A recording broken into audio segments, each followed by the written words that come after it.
그 사람의 이름이 이제 3절에 나오는데 나발입니다. 나발은 히브리어 뜻으로 풀스라고 해서 멍청이입니다. 바보죠. 근데 이 사람은 왜 멍청한가라고 했을 때 사람이 IQ가 모자란 것이 아니라 그가 똑똑하지 않은 것이 아니라 그 사람이 나발, 멍청하다라는 것은 그가 돈에 완전히 기준이 된 사람, 그러니까 그가 가진 재물의 노예가 되었기 때문에 멍청한 그러한 사람입니다. 돈이 자기 삶의 주인공이 되고 돈이 모든 것이 된 그 사람의 특징이 되어버린 사람이기 때문에 멍청한 사람이라는 것입니다. 이 사람이 얼마나 멍청하냐면은 완고하기까지 하죠. 고집까지 있습니다.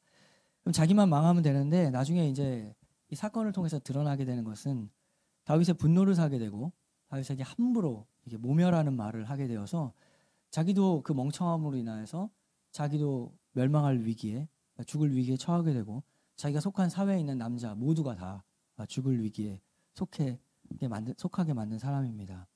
그 어리석음은 자기 한 사람만 망하게 하는 것이 아니라 사회적 영향력까지 있어서 민폐를 끼치죠. 한마디로 자신과 남에게 재앙을 초래하는 이 사람이 바로 나발입니다. 그런데 오늘날 이러한 사람이 우리 주변에 널려 있습니다. 오늘날의 세상을 보면 물질 만능주의죠. 결국 돈이 최종적 목적을 차지하고 있고 돈에 미쳐서 돈에 환장해서 자기를 불태우고 또 남을 불태우는 사람들이 우리 주변에 늘 널려 있는 것입니다. 돈이 우상이 되기 때문에 돈으로 사람을 판단합니다. 평가하죠. 돈이 없는 사람 가까이 가지 않습니다. 얻을 게 없기 때문입니다.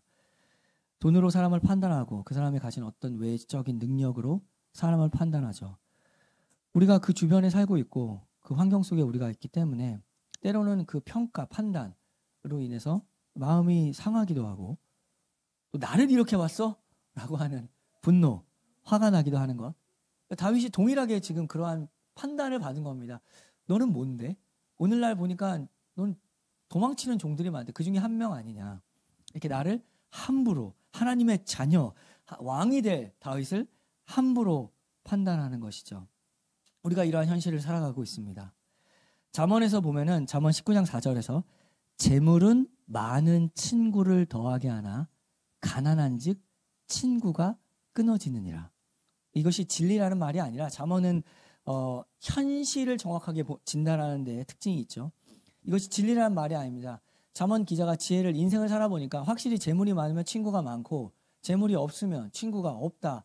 이것이 오늘날의 현실이고 우리의 지금의 현실입니다. 돈 많으면 사람 붙는 것은 언제나 동일한 사실입니다. 가난하면 가까이 가기 부담스럽습니다. 친구가 끊어집니다. 이 말씀을 근데 잘 봐야 되는 것은 여기서 친구가 좋은 친구인지 나쁜 친구이지라는 말은 없습니다. 그냥 사람이 많다. 어찌됐든 사람 많이 붙는다. 이것은 옛날이나 아주 오래전 그때나 지금이나 마찬가지입니다. 이렇게 돈으로 사람을 평가하고 돈에 의해서 붙고 사람도 이러한 환경 속에 다윗이 있고 나발과 같은 사람 다윗 주변에 있었고 그를 무시했고 우리 주변에 있는 것이 현실입니다.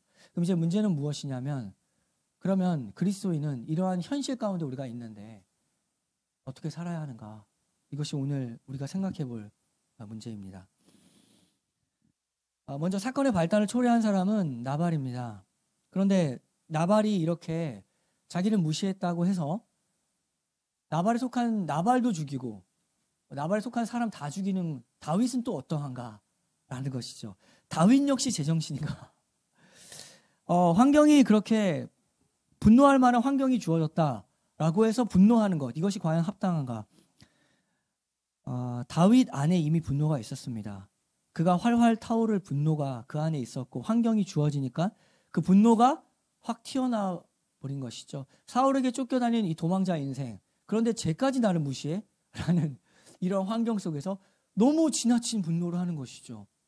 다 죽여버린다는 것이 이것이 과연 지금까지 우리가 봤던 다윗의 모습인가? 라는 것입니다. 우리는 어떠한가? 라는 것을 생각해 봅니다.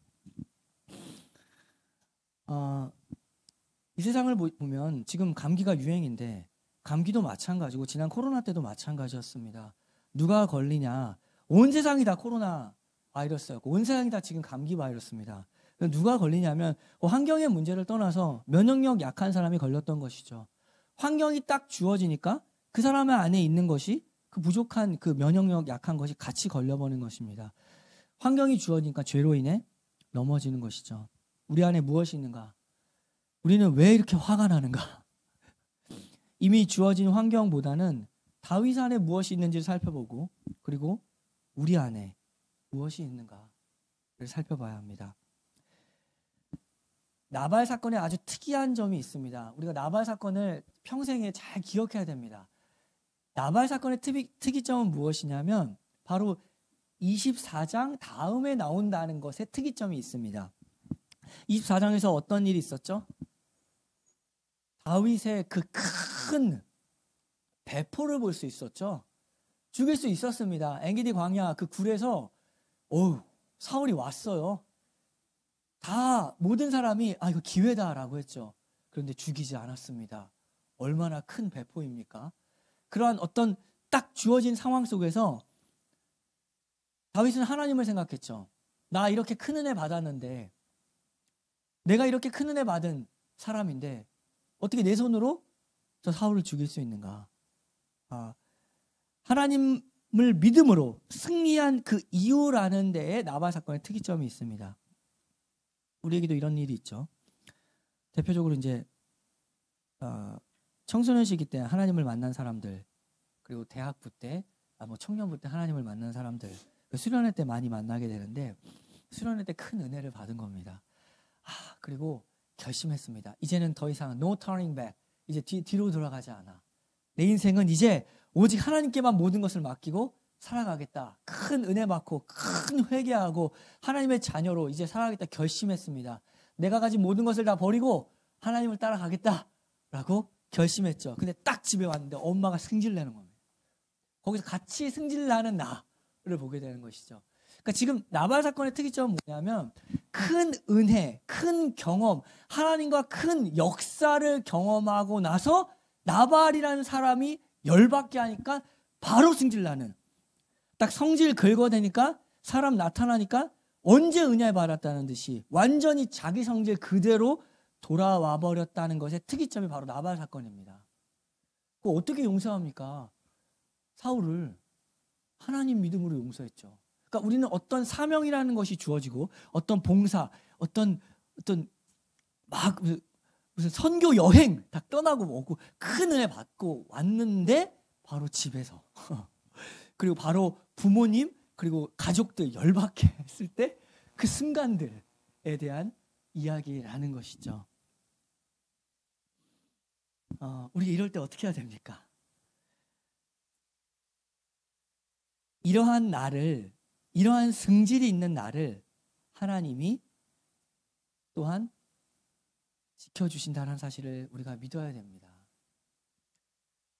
우리가 그냥 참자라는 것으로 되는 것이 아니라 우리의 승질하는 그 순간 속에서도 하나님의 보호하심이 있습니다. 하나님이 우리를 제지하시죠. 아비가일 보냈습니다. 아비가일을 통해서 하나님께서 유순한 대답을 하게 하셔서 그 노를 삭히는 상황을 주시는 것이죠. 하나님의 말씀이 있다라는 것입니다. 하나님이 우리를 제지하는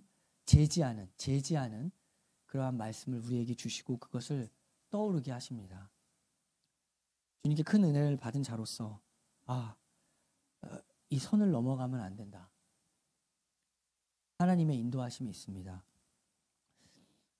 성령의 두 가지 인도라는 것을 우리가 아는데 두 가지 인도가 있는데 첫 번째는 호데게오의 인도가 있다. 그리고 아고의 인도가 헬라어로 두 개가 있다는 것을 배웠습니다. 요한복음 16장 13절을 보면 그러나 진리의 성령이 오시면 그가 너희를 모든 진리 가운데로 인도하시리니 그가 스스로 말하지 않고 오직 들은 것을 말하며 장래 일을 너희에게 알리시리라. 그것은 내부적 인도입니다. 그러니까 하나님의 말씀이 내 안에서 움직이는 것이죠. 하나님의 말씀이 나를 제지합니다.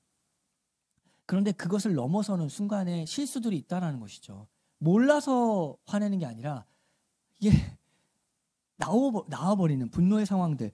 그때 하나님은 어떻게 하시냐면은 두 번째 인도가 있습니다. 외부적 인도가 있는데 더 강한 의미로 성령님이 끌고 간다라는 것이 있죠. 로마서 8장 14절을 보면 무릇 하나님의 영으로 인도함을 받는 사람은 곧 하나님의 아들이라. 여기서 하나님의 영으로 인도한다라는 것은 아고라는 것인데 그 인도는 끌고 간다라는 것입니다. 그러니까 환경과 모든 것을 사용해서 외부적 인도가 있어서 나를 그 상황 속에서 하나님이 끌고 간다. 그러니까 아비가일을 보내는 거죠. 그러니까 다윗이 그 내부적 인도라는 건 다윗 스스로 결정해서 맞아 이러면 안 돼. 근데 그것을 넘어갔을 때는 하나님이 어떻게 하시냐면 아비가일을 보냅니다. 외부적으로 그만해! 라고 때로는 소리치기도 하시고 그리고 부드러운 말로 우리를 다른 사람을 통해서 어떤 환경을 통해서 우리를 그 유순한 말로 우리를 설득하시는 하나님을 보게 되는 것이죠. 신자의 삶 속에서는 이 하나님의 뜻에 따라서 이 두 가지의 인도의 변주곡들이 일어납니다. 때로는 자상하게 말씀으로 우리의 마음을 감동시키시고 그런데 그것을 넘어서는 순간 우리가 연약하기 때문에 실수하는 그 순간에는 외부적으로 환경을 통하여 때로는 아비가일을 보내고 우리에게 더욱더 적극적으로 개입하셔서 우리를 인도하시는 것이죠. 그러니까 하나님이 피할 길을 내십니다. 지금 아비가일을 보낸 것처럼. 여기서 되게 중요한 장면입니다. 이 나발 사건은 별것 아닌 것이 아니라 나발을 죽이게 되면 다윗이 그리고 나발의 사람들을 죽이게 되면 이제 다윗이 하나님의 나라를 이루어가는 왕국을 세워야 되는데 그 나라의 수치가 되어버리는 겁니다. 별것 아닌 우리의 일상 속에서 우리의 분노함이 하나님 나라의 수치가 되어버리는 일들을 하지 않게 하기 위해서 아비가일을 보내는 것이죠. 근데 아비가일이 뭐라고 하죠? 이것이 누가 될 것입니다. 이 일을 하시면 안 됩니다. 라고 정신을 차려야 하기는 말을 합니다. 나의 이러한 행동이 하나님 나라의 수치가 될 것이다. 라는 것을 알게 해주실 때 피할 길을 내시는 하나님을 만나게 되죠. 그때는 피해야 됩니다. 주께서 피할 길을 내실 때는 피해야 되죠. 거기서 나를 주장하면 안 됩니다. 나는 이런 사람이야. 나 한번 화나겠어? 아니면 아닌 것이야. 막 이러면서 나는 없어. 그런 거 없어. 뒤끝도 없고 나는 없어. 이렇게 막 자기를 주장하면 안 됩니다. 하나님께서 피할 길을 내실 때는 그 손을 잡고 그 피할 길을 걸어가야 한다.